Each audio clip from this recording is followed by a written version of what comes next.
देर से बनो, बनो, देर से बनो,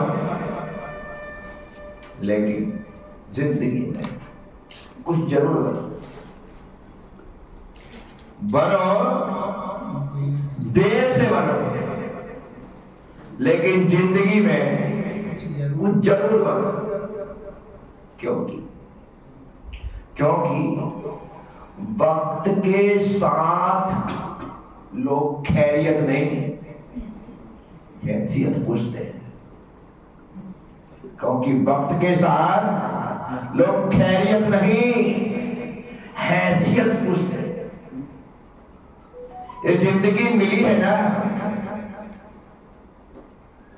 तो कुछ बनने के लिए। आप कुछ बनेंगे तो कुछ बनाएंगे, कुछ बनाएंगे भी, कुछ को बनाएंगे।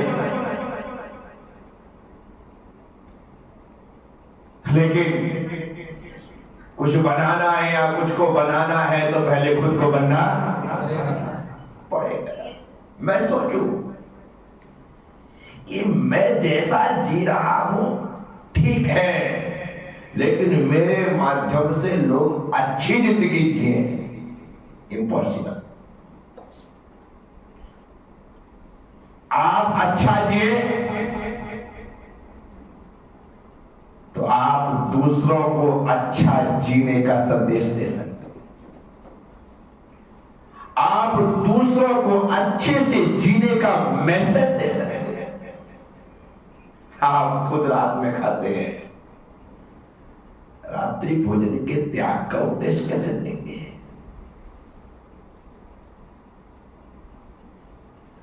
आप खुद लड़ते झगड़ते हैं, लोगों को प्रेम से रहने का, जीने का उपदेश कैसे देंगे? और देंगे तो लोग मानेंगे कहां? लोग उल्टा ही कहेंगे, हमें सिखा रहे हो, अपने आप को तो देखो। उस समय हमें अपनी इज्जत जाती हुई दिखाई दे। उस समय हमें शर्मिंदगी महसूस होगी। इसलिए पहले अपने आप को अच्छा बना लो, तो दूसरों को उपदेश देने में, दूसरों को संदेश देने में, दूसरों को समझाइश देने में आपको गर्व ही फील होगा। सर्व क्षुल्लक गणेश प्रसाद वर्णी के जीवन का वह प्रसंग सभी साधु संत सुनाते। एक माँ अपने बच्चे को लेकर के आई, कहा वर्णी जी मेरा बच्चा बहुत गुड़ खाता है, इसे त्याग करा दे। वर्णी जी ने कहा 7 दिन बाद आना। वो माँ अपने बच्चे को लेके चली गई।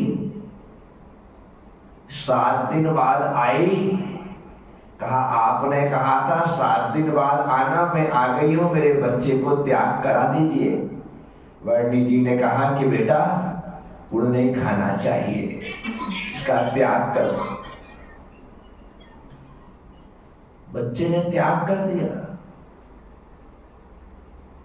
मां ने कहा यही बात आपको कहनी थी तो 7 दिन पहले कह देते। तब वर्णी जी ने कहा 7 दिन पहले मैं भी गुड़ खाता था। 7 दिन पहले मैं भी गुड़ खाता था, अब मैं खुद गुड़ खाऊं और सामने वाले से कहूं कि मत खा, तो पहले मैंने त्याग किया, उसके बाद मैंने त्याग दिया। इस कारण से तुम्हारे बच्चे ने बिना मुंह बिगाड़े त्याग लिया। ये है संदेश। बनो, देर से बनो, लेकिन जिंदगी में कुछ जरूर बनो। ये जिंदगी यूं ही नहीं निकल जानी चाहिए, बेशकीमती है, बहुमूल्य है। इसकी वैल्यू आज नहीं आंकोगे तो कल पछताना पड़ेगा। ये श्वास चल रही है ना, जागते में भी और सोते में भी, खाते और पीते में भी, उठते और बैठते में भी, चलते और घूमते में भी, 24 घंटे बिना नागा के 1 मिनट रुके बिना चल रही है। तुम तो रुक भी जाते हो, श्वास रुकती है क्या? लगातार चल रही, पर तुमको उसकी वैल्यू नहीं। जिस दिन अटकेगी ना, जिस दिन अटकेगी, 5 लाख भी डॉक्टर मांगेगा,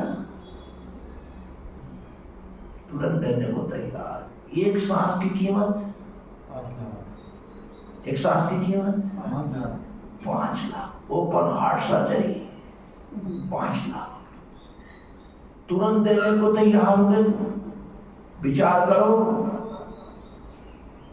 एक आती हुई श्वास 5 लाख की है, लेकिन तुम्हारे पास उसकी कोई वैल्यू नहीं है। जब अटकेगी तब पता पड़ेगा कि उसकी कीमत क्या है।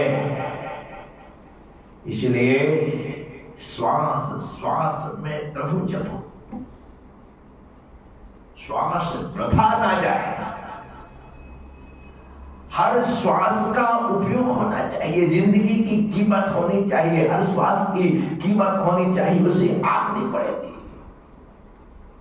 लेकिन हमने न श्वास की कीमत समझी है, न इस जिंदगी की कीमत समझी। एक युवक 20-25 साल का था, जिंदगी से हताश होकर, निराश होकर मरने जा रहा था।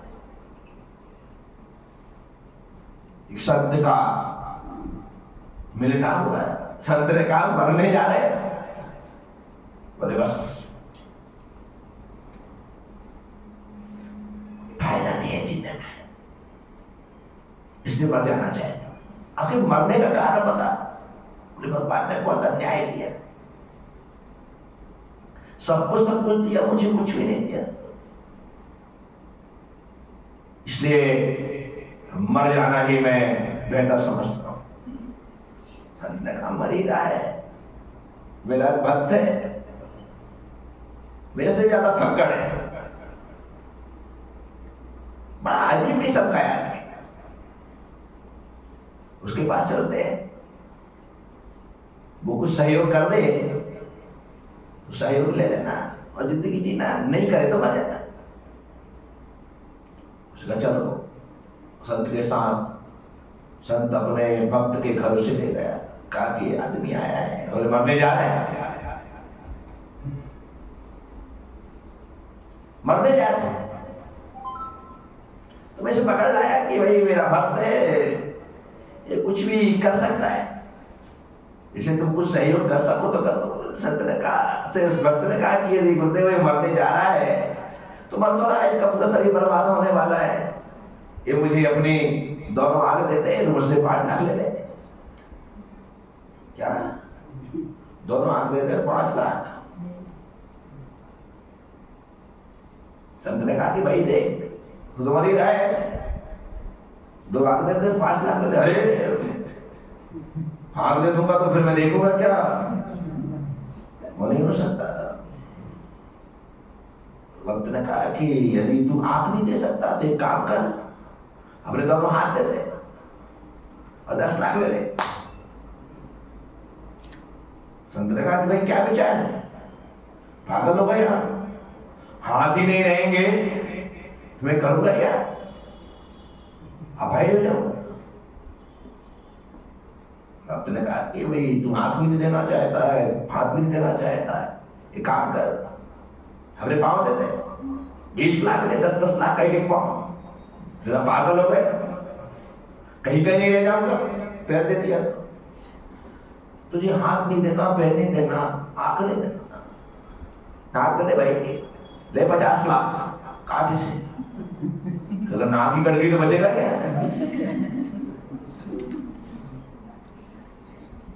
उस भक्त के माध्यम से संत ने कहा कि तू तो कह रहा था कि परमात्मा ने बड़ा अन्याय मेरे साथ किया, कुछ भी नहीं दिया, 50 लाख की तेरी इतनी सी नाक, 10-10 लाख के हाथ पांव तेरे सब कुछ इतनी कीमती है, तो तू देने को राजी नहीं, मरने जा रहा था, करोड़ों की संपत्ति तू बर्बाद करो, तो काम माफ करो।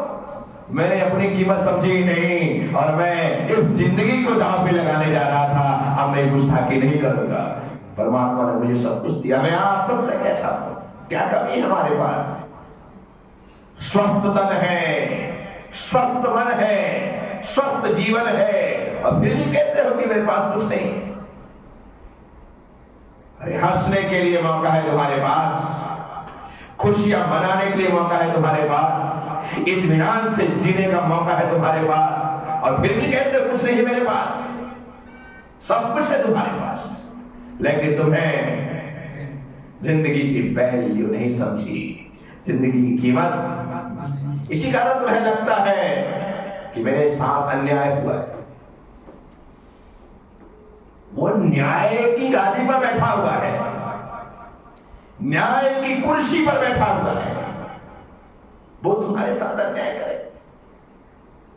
नहीं कर सकता। अन्याय तो तुम अपनी जिंदगी के साथ कर रहे हो कि जैसा तुम्हें जीना चाहिए, जैसी जिंदगी को जीने की विधि तुम्हें सिखाई गई थी, बताई गई थी, तो वैसा जी कहा रहे हो, और दोष उसे देते। कोई मशीन लाओ, कोई चीज लाओ, उसे जिस प्रकार से चलाया जाता है उस प्रकार से चलाओगे तो कोई तकलीफ ही नहीं है ना। एक गाड़ी खरीदते हो, आपको बता दिया गया है कि गाड़ी है, इसका स्टीयरिंग, इसमें ब्रेक है, इसमें एक गियर है, ये साइड पीछे का ब्रेक है, हैंड ब्रेक है, सब कुछ तुम्हें सिखा दिया गया है। अब तुम रास्ते में गाड़ी को चलाते हुए चल रहे हो, और वो जबरदस्ती तुम स्टीयरिंग घूमो और डिवाइडर पर चढ़ जाओ, इसमें गाड़ी और गाड़ी कंपनी की क्या गलती है? नहीं, ये तो कंपनी पर मैं क्लेम करूंगा, इसकी गाड़ी जरा सा स्टीयरिंग घुमाने से डिवाइडर पर चढ़ जाती है। कमाल हो गया। ब्रेक ना लगाओ और टकरा जाओ, तो इसमें गाड़ी और कंपनी की क्या गलती भाई? बोलो। ये गाड़ी भी तो तुम्हें मिली है, ये मिली है ना गाड़ी, और ड्राइवर भीतर है, ड्राइवर भीतर है। अबे भीतर वाले ड्राइवर का काम है कि बराबर तरीके से गाड़ी चलाए, अन्यथा एक्सीडेंट, और तुम दोष उसको देते हो। अरे भाई, ड्राइवर तुम, गाड़ी तुम्हारी, सड़क तुम्हारी, आग तुम्हारी, बैग तुम्हारे हाथ में, डेट तुम्हारे हाथ में, सब कुछ तुम्हारे हाथ में, और बेचारे परमात्मा को दोषी ठहरा रहे हैं। इसने किया था कुछ भी नहीं। अभी कहीं कोई एक्सीडेंट हो जाए, कहीं कोई घटना घट जाए, कहीं कोई दुर्घटना घट जाए, देश के लोग सीधे प्रधानमंत्री से कहेंगे कि इस्तीफा दो। अरे प्रधानमंत्री को तो पता भी नहीं क्या हो रहा है, टकरा रही है ट्रेन और इस्तीफा मांगते रेल मंत्री से। वो चला रहा था क्या? उसने सॉरी बोल दिया, मुआवजा दे दिया, जान जोखिम में गई है, लोग घायल हुए, उन्हें देखने भी चला गया, सांत्वना दे दिया कि आप चिंता मत करो, हम आपके साथ हैं, पर्याप्त है भाई। पर उसमें हम करें, गलती तुम्हारी है, विचार करो, गलती हमारी है, और हम कहते गलती हमारी, गलती हमारी है, कहते हैं बस। इसीलिए मैं आप सबसे कह रहा हूं, बनो, देर से बनो, लेकिन जिंदगी में कुछ जरूर बनो, देर से बनो, लेकिन जिंदगी में कुछ जरूर बनो। क्योंकि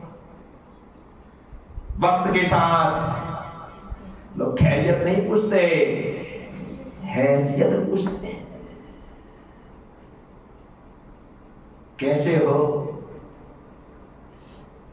ये हमेशा थोड़ी पूछे। समय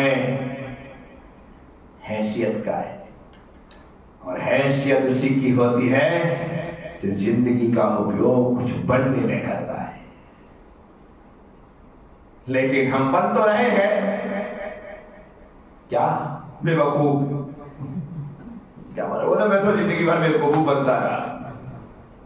तो तुझसे बड़ा बेवकूफ और है कौन? तो भी तू बना है? नहीं, मैं संसार पर बेवकूफ बनने के लिए पैदा नहीं हुआ, मैं संसार में भगवान बनने के लिए पैदा हुआ हूं, और वही मेरी नियति है, उसी को मुझे प्राप्त करना है। ऐसा सोच करके मुझे चलना होगा। साथियों, मैं आप सबसे कहता हूं, जिंदगी सबकी खूबसूरत है, लेकिन फिर भी तुम्हारी सूरत से लगती नहीं है कि खूबसूरत है, क्योंकि तुमने अपनी सूरत के माध्यम से जिंदगी को बदसूरत बना रखा है। जिंदगी खूबसूरत है तो हमारी सूरत भी खूबसूरत होनी चाहिए, और सूरत खूबसूरत तभी होगी जब हम खुश मिजाजी के साथ जिएंगे, हंसते और मुस्कुराते और खिलखिलाते हुए जिएंगे। अन्यथा रोते हुए लोगों ने तो अपनी जिंदगी को दाग ही लगाया है, कलंकित ही किया है। साथियों, मैं आप सबसे कहता हूं, बेशकीमती जिंदगी मिली है हमें, इसकी कीमत समझनी पड़ेगी। आज नहीं समझे तो कल पछताना पड़ेगा, और कल पछताने से कुछ नहीं मिलने वाला, क्योंकि कल का मतलब है आप जो कीमती समय था उसे भी बर्बाद कर चुके हैं। अब आपके हाथ में हासिल आए सुन्न, अब कुछ बचा नहीं है। दिलबटा सन्नाटा हो गया, खेल खत्म। इसलिए समय पर सावचेत होने की जरूरत है, समय पर संभलने की जरूरत है। गिरने से पहले संभला जाता है, गिरने के बाद थोड़ी। फिर तो लोग हंसी उड़ाते, खिल्लियां उड़ाते। इसलिए समय, कई बार क्रिकेट के मैदान में जरा सी बॉल टकराती है और खिलाड़ी दौड़ने लगता है। अब दौड़ने लगता है, वो पहले वाला जो उस तरफ खड़ा था ना, वो तो बॉल फिरती उसके साथ ही दौड़ना चालू कर देता है। क्या अभी बैट से टकराई नहीं? अरे भाई, डेड बॉल भी हो सकती है, लेकिन नहीं, वो वहां पर उसने फेंका, वो सामने वाला अपना रनअप चालू कर देता है। पता लगता है कि तो 5-10 मीटर दौड़ भी जाता है, सामने वाला फिर दौड़ वापस लौट करके आता है। फिर कई बार तो ऐसा हो जाता है कि दोनों एक ही छोर पर दौड़ते हैं, दोनों एक ही छोर पर दौड़ते हैं, और दोनों एक छोर पर दौड़ रहे हैं, इसका मतलब एक की गिल्लियां उड़ना है, और जिसकी गिल्लियां उड़ेंगी ना उसकी खिल्लियां उड़ेंगी। क्या उसकी? कि देखो कैसा बेवकूफ है, इनके पास टाइमिंग नहीं। बस साथियों, इस संसार के बीच में हम भी तो दौड़ रहे हैं।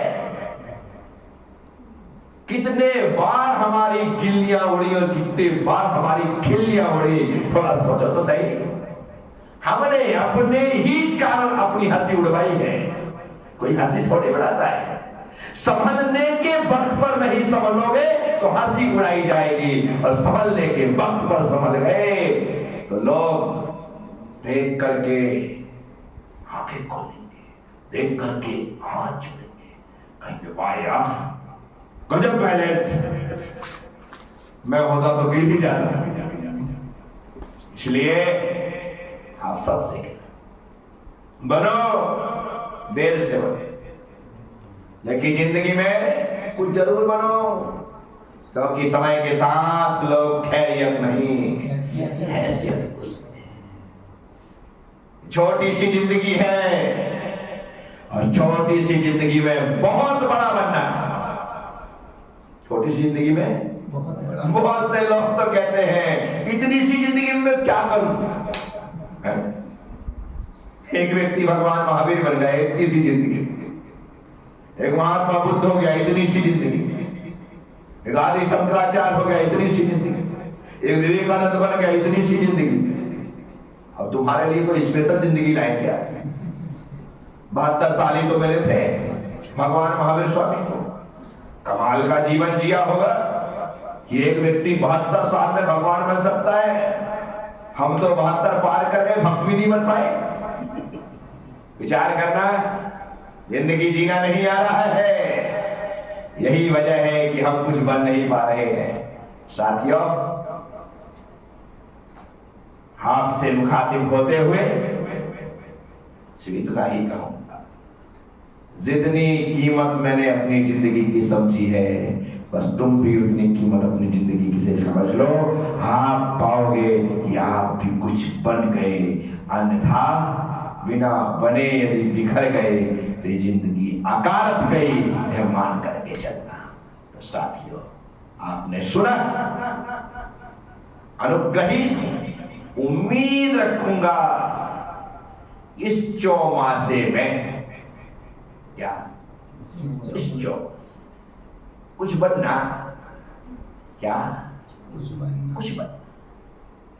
ऐसा नहीं कि चौमासा तुम्हारे गांव में हो, तुम्हारे शहर में हो, या तुम चौमासा मेरे साथ करो तभी कुछ बनोगे।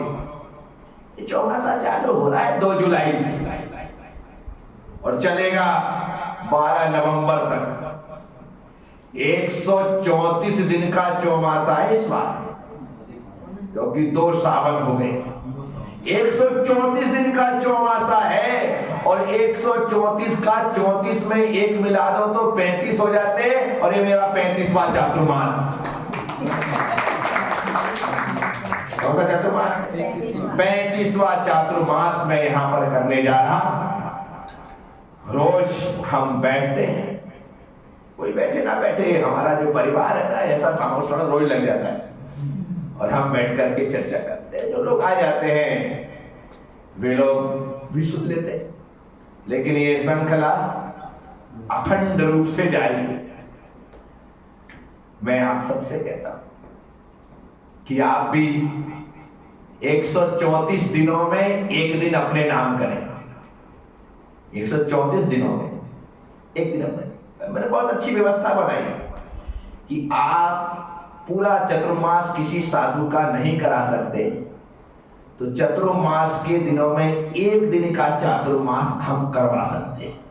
एक दिन का क्या, एक दिन का चातुर्मास हमारे द्वारा, हमारे परिवार के द्वारा संपन्न हो तो बड़ी बात है। एक चतुर्मास पूरा कराओ तो लाखों रुपए खर्च होते, और वो हम नहीं कर सकते, हमारी इतनी हैसियत नहीं। कोई बात नहीं, एक दिन का चातुर्मास सोमवार से शुक्रवार तक एक दिन का चौमासा आपके द्वारा सिर्फ 11,000 रुपए, क्योंकि समाज में होता है समाज व्यवस्था कर दी। तीर्थ पर होता है तो मैं हमेशा चाहता हूं कि तीर्थ पर, संस्था पर कभी कोई भजन ना पड़े। एक दिन का 11,000, शनिवार रविवार को करवाते हैं तो 21,000, क्योंकि उस दिन लोग ज्यादा आते हैं, सबका भोजन पानी सब होता है। ऐसी व्यवस्था बने तो आप लोगों से कहूंगा कि एक दिन का चौमासा यदि मन करे तो आप उस प्रक्रिया से जरूर जुड़ करके लाभ 134 दिनों में एक दिन आपके नाम हो सकता है। किसी का मन करे तो आप बोल सकते हो कि हाँ, एक दिन का चतुर्मास हमारी तरफ से हो। हाँ, एक